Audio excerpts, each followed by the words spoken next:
Coucou les amis, bienvenue sur la chaîne des recettes de Meriem, j'espère que vous allez bien. Aujourd'hui, on va préparer une pâte feuilletée. Pâte feuilletée 100% fait maison, il n'y a pas mieux. Vraiment, une fois que vous l'aurez testée, vous allez tomber amoureux de cette pâte. La pâte feuilletée, beaucoup de personnes n'osent pas se lancer, mais c'est vraiment pas compliqué. C'est vrai que c'est un peu technique, mais une fois qu'on a le tour de main, si je peux le dire, et c'est le cas de le dire, c'est vraiment très simple. Je vais vraiment essayer de vous expliquer de façon simple comment réaliser cette pâte feuilletée. Et voilà ce que j'en ai fait. La vidéo suivra dans quelques jours. Donc j'ai réalisé la fameuse galette des rois. Et vous voyez comment elle a bien monté. Donc vraiment, c'est une pâte feuilletée 100% réussie. Alors pour les ingrédients, j'ai 350 g de farine, 175 ou 175 ml d'eau, 10 g de sel, donc c'est l'équivalent d'une cuillère à café, et 50 g de beurre fondu. Alors je commence d'abord avec la farine auquel je vais rajouter le sel, je vais les mélanger et je vais rajouter le beurre qui a fondu et qui a refroidi.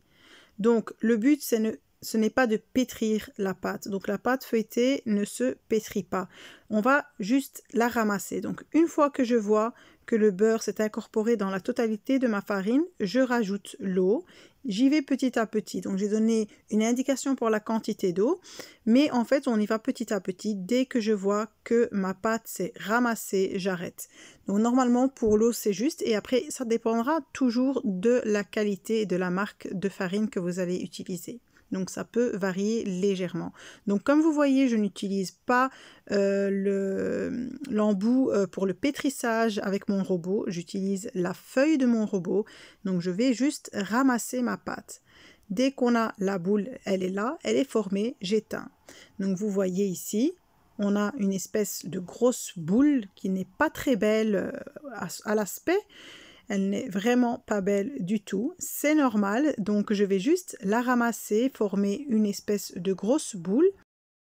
Et une fois que j'ai formé cette boule, je prends un couteau et comme vous le voyez, je vais inciser en forme de croix. Et j'essaie d'écraser un peu les côtés, donc on obtient un espèce de carré avec donc 4 côtés. J'emballe bien dans du cellophane et je vais réserver au réfrigérateur entre 1 heure et 2 heures. C'est très important le temps de pause dans la pâte feuilletée. Alors ici, j'ai 250 g de beurre. Vous voyez, je le prends, je le mets entre 2 feuilles de papier sulfurisé et je tape avec mon rouleau pâtissier. Il faut y aller, donc vraiment on veut obtenir un carré qui soit assez plat. Et donc on va bien l'étaler. Comme vous voyez ici, je le travaille bien sur la feuille.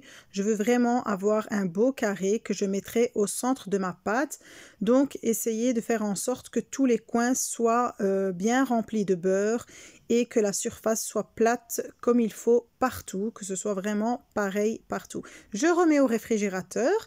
Et donc 1h30 plus tard, je ressors ma pâte du réfrigérateur comme vous pouvez le voir et je commence à étaler donc les coins de mon carré que j'avais incisé. Donc on obtient une espèce de croix, de pâte sous forme de croix. Et donc je vais étaler assez finement quand même tous les côtés qui ressortent donc de ma croix. Et n'hésitez pas à bien fariner votre plan de travail et à rajouter à chaque fois de la farine s'il le faut. Ici, je ressors mon beurre du réfrigérateur, vous voyez, donc je dois faire en sorte que le carré de beurre ne touche pas, ne sorte pas plutôt des extrémités de ma pâte. Donc ici, je rabats le premier côté gauche. Comme vous le voyez, je retire le surplus de farine et je rabats le côté droit par-dessus. Je retire encore le surplus de farine. Toujours retirer le surplus de farine et essayez d'aller bien jusqu'au bord avec votre pâte. Essayez de la tirer tout doucement sans la déchirer. Normalement, elle tient bien. Donc, faites un travail qui soit bien propre et bien net, vraiment en allant sur les côtés pour avoir un beau feuilletage et une belle pâte qui va bien monter. Donc, vous voyez, je bloque un peu les extrémités pour éviter que le beurre ne ressorte. Donc, faites bien attention à ça. J'étale encore un peu pour avoir vraiment la bonne taille et donc je rabats le dernier côté vers le haut et je referme comme vous le voyez. Je fais en sorte que tous les côtés aient la même taille et que tous les côtés soient bien couverts de pâte. Voilà, une fois que j'ai donc mon premier carré ici, je vais pouvoir faire les premiers tours donc du tourage. Donc c'est vraiment le fait de plier la pâte pour obtenir un beau feuilletage. Donc vous voyez, je laisse ma pâte dans ce sens, je ne la touche pas et je l'étale en longueur. Donc je dois vraiment l'étaler dans la longueur comme ici. Je fais un quart de tour. Une fois que j'ai fait mon quart de tour, je vais plier une fois à gauche et une fois à droite. Je rabats donc mes côtés, retirer le surplus de farine toujours. Donc voilà. Ici, je ne bouge pas ma pâte, je la laisse comme elle est et je l'étale de nouveau dans la longueur et je lui fais de nouveau un quart de tour. Je rabats le côté gauche et je rabats le côté droit. Donc, c'est en fait toujours et à chaque fois pareil. Je réexpliquerai pour que ce soit bien clair. Donc ici, j'ai fait 2 trous dans ma pâte. C'est pour me rappeler que j'ai fait 2 tours à ma pâte. Je la place au réfrigérateur 30 minutes. 30 minutes plus tard, donc je vais faire mes 3e et 4e tours. Toujours garder la pâte dans le même sens. Donc je l'avais pris dans ce sens-là avec mes 2 points au-dessus à gauche. Je l'ai laissé comme ça. Et je vais commencer à l'étaler. Donc toujours dans le sens de la longueur.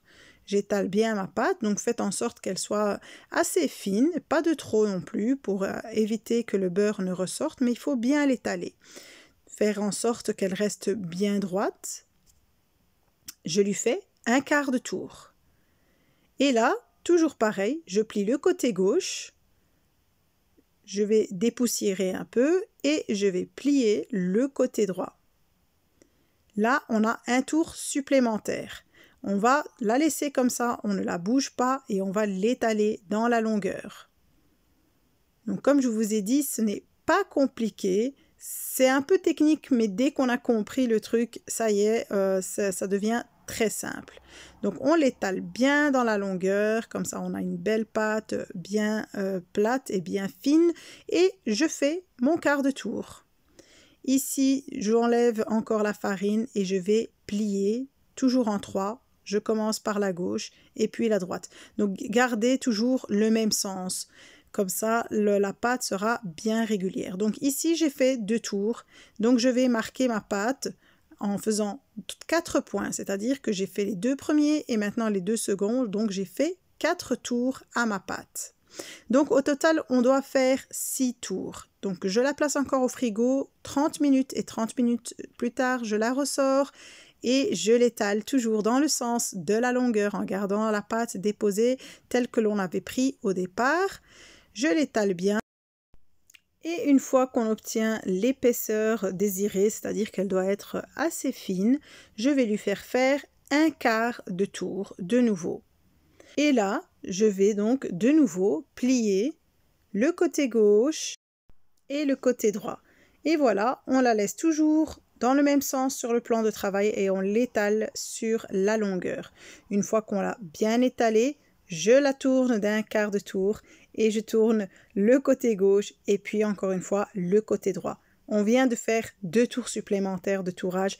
On a fait nos 6 tours. Je peux marquer ma pâte de mes doigts donc 6 fois, c'est-à-dire que j'ai terminé, ma pâte est prête. Alors avant de l'utiliser, laissez-la au moins 2 heures au réfrigérateur. Moi, je l'ai préparée une nuit avant, donc je l'ai préparée la veille. Elle a passé la nuit complète au réfrigérateur et c'est encore meilleur. Vraiment, c'est pas compliqué. La seule chose que je peux vraiment vous dire et insister dessus, c'est de respecter le temps de repos au réfrigérateur. C'est très très important si vous voulez avoir un beau résultat et une belle pâte feuilletée qui va bien monter à la cuisson et qui va avoir de magnifiques plis. J'espère que vous avez aimé ma vidéo et que j'ai été assez claire dans mes explications. Si c'est le cas, n'oubliez pas de liker, de partager avec vos amis, de vous abonner à ma chaîne si vous êtes nouveau et je vous dis à la prochaine!